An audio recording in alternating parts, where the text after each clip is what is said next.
سورہ آل عمران چوتھا پارہ ہے اور رکوع نمبر 6 ختم ہوا ہے. چوتھے پارے کا رکوع نمبر 7 شروع ہوا ہے. آیت نمبر ہے 149 149. چوتھے پارے کا چھٹا رکوع ختم ہو رہا ہے اور 7واں رکوع شروع ہوا ہے. اعوذ باللہ من الشیطان الرجیم. بسم اللہ الرحمن الرحیم. یا ایہا الذین آمنوا ان تطیعوا الذین کفروا يردوكم على أعقابكم فتنقلبوا خاسرين. بل الله مولاكم وهو خير الناصرين. سنلقي في قلوب الذين كفروا الرعب بما أشركوا بالله ما لم ينزل به سلطانا ومأواهم النار وبئس مثوى الظالمين. صدق اللہ العظیم. یا ایھا الذین آمنوا، اے ایمان والو، ان تطیعوا الذین کفروا، اگر تم کافروں کی کہا مانو گے، ان کی اطاعت کرو گے، یردوکم، تو وہ تمہیں پھیر دیں گے، علی اعقابکم، تمہاری ایڑیوں کے بل، فتنقلبوا خاسرین، اور پھر تم پڑ جاؤ گے بڑے نقصان میں پڑ جاؤ گے. بل اللہ مولاکم، بلکہ اللہ تمہارا مددگار ہے، وہو خیر الناصرین، اور وہ بہترین مددگار ہے، وہ سب سے زیادہ بہتر مدد کرنے والا ہے. سنلقی فی قلوب الذین کفروا الرعب، سنلقی، اب ہم ڈالیں گے قریب، فی قلوب الذین کفروا، ان لوگوں کے دلوں میں جو کافر تھے، الرعب، ہیبت، مسلمانوں کا رعب، دبدبہ، بما اشرکوا باللہ، بس سبب اس کے کہ انہوں نے شرک کیا اللہ کے ساتھ، ما لم ينزل به سلطانہ، جس کی اللہ نے کوئی سند نہیں، کوئی دلیل نہیں اتاری تھی. ومأواہم النار، اور ان کا ٹھکانہ دوزخ ہوگا. وبئس مثوى الظالمین، اور کیا ہی برا ٹھکانہ ہے ظالموں کا. گزشتہ رکوع میں غزوہ احد کے متعلق نبی پاک صلی اللہ علیہ وسلم کے زخمی ہونے کے بعد جو مسلمانوں میں ایک افواہ پھیلی تھی، اور منافقین نے موقع پاتے ہوئے افواہ پھیلائی تھی کہ نبی پاک صلی اللہ علیہ وسلم گویا شہید کر دیے گئے، اس دنیا سے انتقال فرما گئے ہیں. تو اس پر مسلمانوں کے حوصلے ذرا پست ہو گئے، اور مسلمان ذرا یعنی ان حواس باختہ سے ہو گئے کہ اب کیا کریں. اس صورت میں اس وقت پھر مسلمانوں کے لیے ہمت اور حوصلے کی ضرورت تھی کہ ان کو جمع کیا جائے. پھر میں نے عرض کیا تھا کہ ایک صحابی نے ان کو دیکھا نبی پاک صلی اللہ علیہ وسلم کو، تو پھر آواز لگائی مسلمانوں کو، پھر مسلمان جمع ہوئے، اکٹھے ہوئے، اور پھر کافروں پر جو ہے وہ انہوں نے حملہ کیا مسلمانوں نے، اور جس کے نتیجے میں پھر کافر بھاگ گئے. جب کافر بھاگ گئے تو اس صورت میں پھر جو منافقین تھے وہ اس وقت اس سے پہلے مسلمانوں کو مشورے دینے لگے کہ دیکھو کافروں سے لڑنا کوئی عقل مندی ہے اس وقت، یعنی مسلمانوں کو دین سے پھیرنے کے لیے کہ دیکھو تمہارا کتنا نقصان ہو گیا ہے، ہم تو پہلے ہی منع کر رہے تھے کہ کافروں سے نہ لڑو، تم تھوڑے سے تو آدمی ہو، کافروں سے کیوں لڑتے ہو؟ تم تھوڑے سے لوگ ہو، تم کافروں سے تم کیسے لڑ سکتے ہو؟ اتنے زیادہ لوگ ہیں، ان کے پاس سارا کچھ ہے، اسلحہ بھی ہے، سارا کچھ ہے، ان سے کیوں لڑتے ہو تم؟ یعنی اس قسم کی باتیں کر کے مسلمانوں کو ورغلا رہے تھے.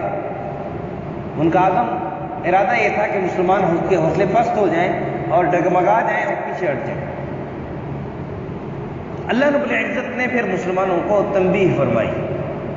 یہ نہیں کہ کوئی صحابہ کرام میں سے کوئی ان کی بات ماننے والا تھا یا کسی نے بات مان لی تھی، لیکن چونکہ یہ سلسلہ صرف اس وقت نہیں تھا، جیسے پچھلے گزشتہ رکوع میں گزرا کہ پہلے بھی ایسے ہوتا رہا کہ مسلمانوں اور کافروں کے مار کے آپس میں چلتے رہے، کافروں اور مسلمانوں کی دشمنی آپس میں چلتی رہی، اور کافر مسلمانوں کے خلاف سازشیں چلتے رہے.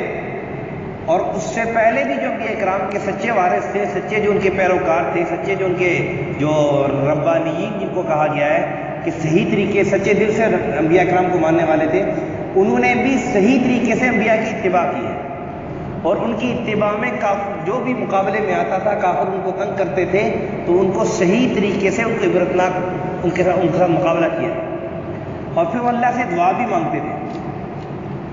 تو چونکہ یہ اس وقت کا سلسلہ صرف نہیں تھا، پہلے بھی چلتا آ رہا تھا، اس وقت بھی ہوا اور قیامت تک یہ چلنا ہے کہ مسلمانوں کا روب دھار کر، مسلمانوں کا حلیہ بنا کر مسلمانوں کو ورغلائیں گے کہ تاکہ یہ کافروں کے مقابلے میں نہ آئے، مسلمانوں کا حلیہ بنا کر مسلمانوں کو مسلمانوں کے خلاف اکسائیں گے، اپنے آپ کو بڑے متقی ظاہر کریں گے، بڑے پرہیزگار ظاہر کریں گے، لیکن حلیہ انہوں نے مسلمانوں کا بنایا ہوگا۔ کئی ایسے ہوئے، کئی واقعات آپ بتاتے ہیں سنے ایسے ہوئے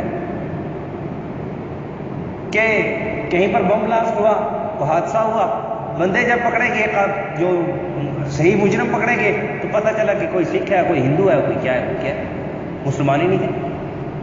تو مسلمانوں کا روپ دھار کر جیسے منافقین نے 1000 صحابہ کرام رضوان اللہ تعالی علیہم اجمعین کو ورغلانے کی کوشش کی اور کہا کہ دیکھو تمہارے حوصلے پست ہو چکے ہیں، تمہارے پاس ہے ہی کچھ نہیں، تمہارے نبی کو نعوذ باللہ قتل کر دیا گیا ہے، اب تم کس کے لیے لڑ رہے ہو؟ اس نبی کے لیے لڑ رہے تھے، وہ تو چلے گئے، اب کس لیے لڑ رہے ہو؟ مسلمانوں کو حوصلے پست کرنے کے لیے۔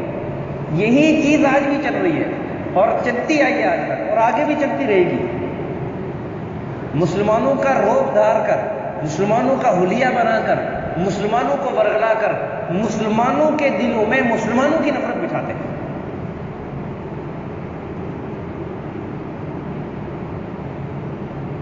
ہر داڑھی والا دہشت گرد نہیں ہوتا ہے، لیکن مسئلہ کیا ہے کہ دہشت گردوں نے داڑھی رکھی، ہر نمازی دہشت گرد نہیں ہوتا ہے، لیکن دہشت گردوں نے لوگوں کو دکھانے کے لیے نماز پڑھ لی۔ کئی ایسے بندے نہیں پکڑے کہ آپ آزاد کو پتہ ہے 30 سال سے 40 سال سے امامت کر رہے ہیں اور پتہ چلا کہ مسلمان ہی نہیں ہے۔ مسلمانوں کا روپ دھار کر مسلمانوں کو ورغلا رہی، یہ چیز اس وقت بھی چل رہی تھی، آج بھی چل رہی ہے۔ منافقین تھے، اپنے آپ کو مسلمان ظاہر کرتے تھے، اندر سے مسلمان تھے نہیں، مسلمانوں کو ورغلاتے تھے۔ اس لیے مسلمان کو ہوشیار ہونا چاہیے، صاحب بصیرت ہونا چاہیے، دیکھنا چاہیے کہ میں کیا کر رہا ہوں، کس کے ساتھ میرا لین دین ہے، کس کے ساتھ میرا اٹھنا بیٹھنا ہے۔ کہیں ایسا تو نہیں کہ کوئی کسی بہروپیہ بن کر مجھے کو ورغلا تو نہیں رہا ہے۔ خیر بہرحال اللہ نے فرمایا کہ اے ایمان والو، کافروں کی اتباع نہ کرو، کافر تمہیں مشورے دیں گے تمہارے دوست بن کر۔ ایک تو منافق ہے نا، وہ تمہیں مشورہ دے رہے ہیں کہ ہم تو آپ کے اپنے ہیں، وہ مشورہ مسلمانوں پر ہر حال سے جو ہے نا وہ ظلم کیا جا رہا ہے، ہر حال سے حملے کیے جا رہے ہیں۔ شیطان نے چونکہ وعدہ کیا کہ ثم لآتینہم من بین ایدیہم ومن خلفہم وعن ایمانہم وعن شمائلہم ولا تجد اکثرہم شاکرین، اور آج وہی ہو رہا ہے۔ شیطان نے وعدہ کیا تھا کہ ان سے آگے بھی حملہ کروں گا، ان پر پیچھے سے بھی، دائیں سے بھی، بائیں سے بھی، ایک بھی شکر گزار بندہ نہیں چھوڑوں گا، اللہ سے کہا۔ آج وہی ہو رہا ہے۔ کہیں تو شیطان حملہ کر رہے ہیں منافقین کی صورت میں، اپنے آپ کو مسلمان ظاہر کر رہے ہیں منافق ہیں۔ کہیں شیطان حملہ کر رہے ہیں کافروں کی صورت میں کہ مسلمانوں کے دوست بنا کر اپنے آپ کو مسلمانوں کا دوست ظاہر کرتے ہیں اور اندر اندرون خانہ مسلمانوں کو نقصان پہنچا رہے ہیں۔ اللہ نے فرمایا کہ تم ان کافروں کی باتوں میں نہ آنا، کہ کافر تمہیں کہیں کہ دیکھو کافروں کے ساتھ مت، دوسروں کے ساتھ مت لڑو، وہ تو سپر پاور ہے، وہ فلانا ہے، وہ ڈمکانا ہے، اللہ سے بڑا اگیار ہے، اللہ سے بڑا سپر پاور کوئی نہیں ہے۔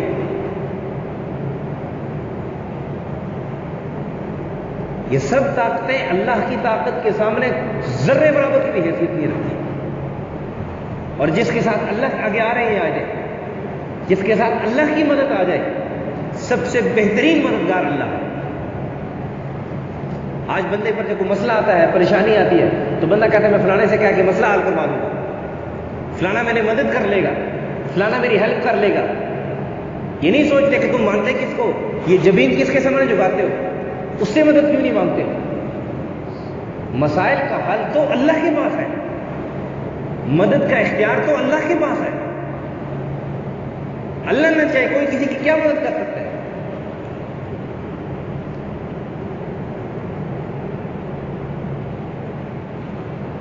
اللہ نے فرمایا وَإِن يَخْذُلْكُمْ فَمَنْ ذَا الَّذِي يَنصُرُكُم مِّن بَعْدِهِ. اللہ اگر تمہیں ذلیل کرنا چاہے، کون ہے تمہیں عزت دے، کون ہے تمہاری مدد کرے؟ اللہ کے علاوہ کوئی کون تمہاری مدد کر سکتا ہے؟ تو مسلمانوں کو یہ کہا کہ مسلمانوں کافروں کے روپ میں مت آؤ، کافروں کی باتوں میں مت آؤ، کافروں کے طور طریقے. مسلمان یہ سمجھتا ہے کہ میں کافروں کے طور طریقے اپناؤں گا، اس کے مطابق زندگی گزاروں گا تو میں ذرا اچھا لگوں گا اور میں کامیاب ہو جاؤں گا. ایسی بات نہیں. ہمارے ایک مردان میں ڈاکٹر صاحب تھے، ایک اسکول میں نام نہیں لیتا، ان کی بیٹی پڑھتی تھے، دیندار گھرانے سے، بڑے اچھے ڈاکٹر صاحب ہیں، اللہ ابھی بھی حیات ہیں، اللہ ان کو زندگی دے، اور بہت قابل ہیں، لوگ ان سے مہینہ پہلے اپائنٹمنٹ لیتے ہیں. خیر ان کی بچی اسکول میں پڑھتی، انہوں نے خود سنایا ہمیں. اب اس اسکول میں اس بچی کو سر پر دوپٹہ نہیں پہننے دیتے. ڈاکٹر صاحب فرماتے ہیں میں خود گیا، پرنسپل صاحب سے ریکویسٹ کی، پرسنلی ریکویسٹ کی، ایک بار نہیں، دو بار نہیں، کئی بار، کہ سر یہ مسلمانوں کا ملک ہے، اگر میں ریکویسٹ غیر مسلم ملک میں جا کر کرتا وہ ہم بھی میری اس ریکویسٹ کا خیال رکھا جاتا، میری بات مانی جاتی. مسلمانوں کا ملک ہے، اس میں آپ سے ریکویسٹ کر رہا ہوں کہ میری بچی کو سر پہ دوپٹہ پہننے دیں اسمبلی کو. لیکن پرنسپل صاحب کیا کرتے تھے؟ وقتی طور پر تو ہاں کر دیتے تھے، بعد میں پھر کوئی بات اسی طرح چلتی رہتی. اللہ نے ڈاکٹر صاحب کو مال دیا ہوا تھا، انہوں نے اپنا ایک اسکول کھولا، اپنا اسکول کھولا، اور اس میں پھر پوری ترتیب، یعنی بچوں کا لباس بھی شریعت کے مطابق، دین کے مطابق رکھا، یعنی جو مسلمانوں والا لباس ہے وہ بچوں کا جو یونیفارم رکھا، بچیوں کا بھی بالکل پردے کا الگ انتظام اور بالکل پردے کا سارا انتظام کیا.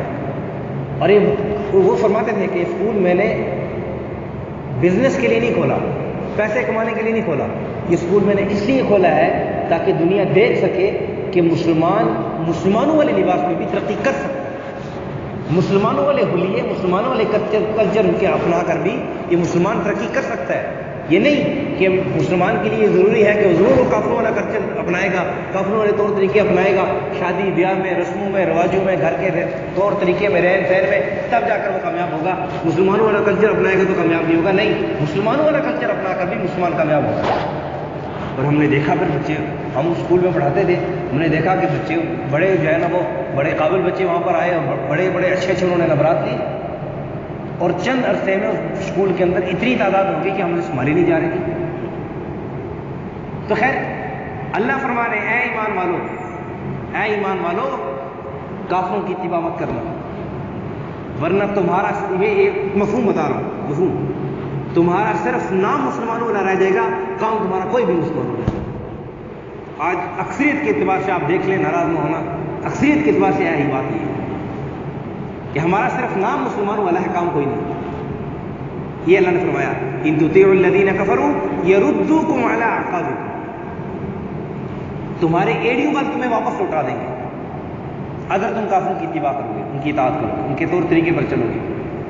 اور پھر کہا فتنقلبوا خاسرین، یہ یاد رکھنا تم فائدہ نہیں ہوگا.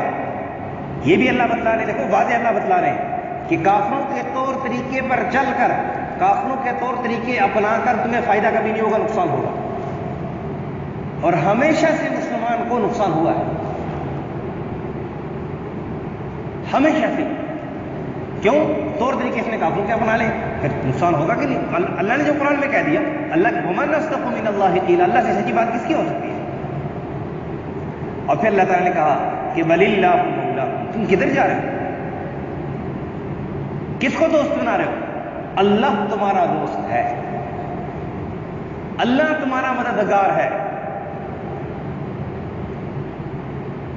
اللہ تمہارا والی ہے، تمہارا محسن اللہ ہے. اللہ کی مان کے چلو، اس میں تمہاری کامیابی. یہ اللہ بتا رہے ہیں، اللہ کی مان کے چلو، اللہ کے حکم کے مطابق زندگی گزارو، اس میں تمہاری کامیابی. تم کیا کر رہے ہو، کدھر جا رہے ہو، کافروں کی مان رہے ہو، نقصان ہوگا تمہارا. آج دیکھ لو مسلمان کس دہانے پہ کھڑا ہے، کیا ہو رہا ہے مسلمان کے ساتھ پوری دنیا میں. کیوں کہ جدھر مسلمان کے لیے کامیابی اللہ نے رکھی ہے وہاں پہ مسلمان جاتا ہی نہیں ہے. جہاں پہ نہیں رکھی، نقصان رکھا ہے، بتلایا ہے یہاں پہ نقصان ہوگا. اس کی مثال تو وہ ہے، ایک بندے کو شوگر ہے، اس کو پتا ہے کہ مجھے میٹھا نقصان دیتا ہے لیکن پھر کھا رہا ہے. اس سے بڑا بیوقوف کون ہوگا؟ مسلمان زبان سے بھی کہتا ہے، پتہ بھی ہے اس کو کہ میرے یہاں پر نقصان ہے، لیکن پھر وہیں پہ جا کر گھسا، پھر وہی طریقے اپنا رہا ہے، پھر نقصان ہوگا یا نہیں ہوگا؟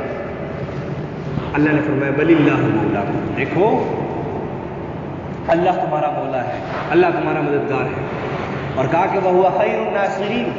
تمہیں پریشانی آئے گی، پریشانی آتی ہے، تمہیں پریشان ہوتے ہو، بھوک لگتی ہے نا، پیسوں کی ضرورت پڑتی ہے، ہاں مسائل تمہارے بن جاتے ہیں، پھنس جاتے ہو مسائل میں. اللہ نے فرمایا وہو خیر الناصرین، اللہ بہترین مددگار ہے، اس سے اللہ سے مدد مانگو. آج مسلمان اللہ سے مدد مانگنا مسلمان نے چھوڑ دی، اس لیے اللہ در در کھلا رہا ہے، در در کی ٹھوکریں کھلا رہا ہے. مسلمان ضرورت اس بات کی ہے کہ جمع ہو کر دوبارہ اللہ کی طرف رجوع کرے، اجتماعی طور پر. ایک دو بندوں سے کام نہیں چلے گا، ایک دو گھروں سے کام نہیں چلے گا. اجتماعی طور پر مسلمان توبہ کر کے اللہ کی طرف رجوع کرے، اپنا والی اپنا مددگار اللہ کو مانے. یہ اللہ بتلا رہے ہیں. تم اپنا والی اپنا مددگار دوسروں کو غیروں کو سمجھتے ہو، اللہ نے ان کے پیچھے تمہیں لگا دیا، انہوں نے بھی تمہیں کھڈے لین لگایا. اس لیے مسلمان ضرورت اس بات کی ہے کہ مسلمان رجوع کرے اللہ کی طرف، توبہ کر کے اللہ سے اپنی مدد مانگے. دیکھو مسلمان کیسے ترقی نہیں کرتا. اور آگے اللہ فرما رہے ہیں اگر تم اللہ کو اپنا مددگار مانو گے جیسا کہ صحابہ کرام نے مانا، اور اگر تم اللہ کی مان کر چلو گے، کافروں کی نہیں مانو گے جیسا کہ صحابہ کرام نے کیا، پھر اللہ کیا کرے، آگے کیا کروں گا. دیکھو اللہ تربیت کر رہے ہیں، کتنے رحیم ہیں، کتنے کریم ہیں اللہ، کیسی تربیت کر رہے ہیں، بتلا رہے ہیں سنلقی فی قلوب الذین کفروا الرعب بما اشرکوا باللہ ما لم ينزل به سلطانا. اگر تم اللہ کی مان کے چلو گے، کافروں کی اتباع نہیں کرو گے، اللہ کو اپنا مددگار مانو گے، اللہ سے مدد مانگو گے، اللہ فرماتے ہیں تمہارا رعب میں کافروں کے دل میں ڈال دوں. یہ اللہ فرمائے صاف، کوئی اس میں دوسری رائے ہو ہی نہیں سکتی. سنلقی فی قلوب الذین کفروا الرعب. جاؤ جس مفسر کا قرآن ترجمہ اٹھا کے دیکھ لو، یہی ترجمہ. اللہ فرماتے ہیں ہم تمہارا رعب ان کے دل میں ڈالیں گے. اور اس وقت جب منافقین نے چال چلی کافر مسلمانوں کو برگلانے کی، نہیں ہوا، واپس آگے سارے کافر بھی آگے چلے گئے، روحہ کے مقام پر پہنچے، احد سے روحہ کے مقام پر پہنچے. وہاں پر کافروں نے دل میں سوچا کہ یار مسلمان تو ویسے بھی زخمی ہیں، ویسے بھی چور چار ہو گئے، چلو ہم دوبارہ ان پر حملہ کرتے ہیں. انہوں نے کسی ایک آدمی کو پیسے دیے اور کہا کہ جا کے مسلمانوں میں خبر پھیلا دو کہ کافر آپ پر حملہ کرنے والے، تاکہ مسلمانوں کے دل میں روب بیٹھ جائے، ہم اچانک سے اوپر سے حملہ کریں گے، یہ ختم ہو جائے. وہاں پر حضور نبی اکرم صلی اللہ علیہ وسلم نے اپنا قاصد بھیجا اور کہا جا کے ان کو بتلاؤ کہ مجاہدین سارے خروج کے لیے نکل آ رہے ہیں اور تمہارے تعاقب میں نکل رہے ہیں اور تمہیں جو ہے وہ نیست و نابود کریں گے. اور نبی پاک صلی اللہ علیہ وسلم نے اعلان بھی فرما دیا صلی اللہ علیہ وآلہ وسلم کہ جو احد میں آئے تھے وہی دوبارہ نکلے. اب زخموں سے چور صحابہ کرام رضوان اللہ تعالی علیہم اجمعین تھکے ہوئے دوبارہ نکلے. اور پھر جب کافروں کا تعاقب کیا، حمراء الاسد کے مقام پر پہنچ کر کافروں کا تعاقب کیا، جب کافروں کو پتہ چلا، جب ادھر کافروں کے دلوں میں رعب ڈالا اور ادھر سے کافر دم دبا کے بھاگ گئے.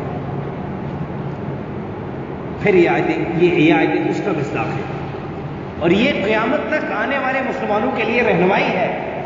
اگر تم کافروں کے ترتیب پر، کافروں کے طور طریقے پر نہیں چلو گے، اللہ کی مان کر چلو گے، اللہ کو اپنا مددگار مانو گے اور اللہ کی مدد ساتھ لے کر چلو گے، اللہ تمہارا دل تمہارا جو رعب ہے وہ کافروں کے دلوں میں ڈال دے گا.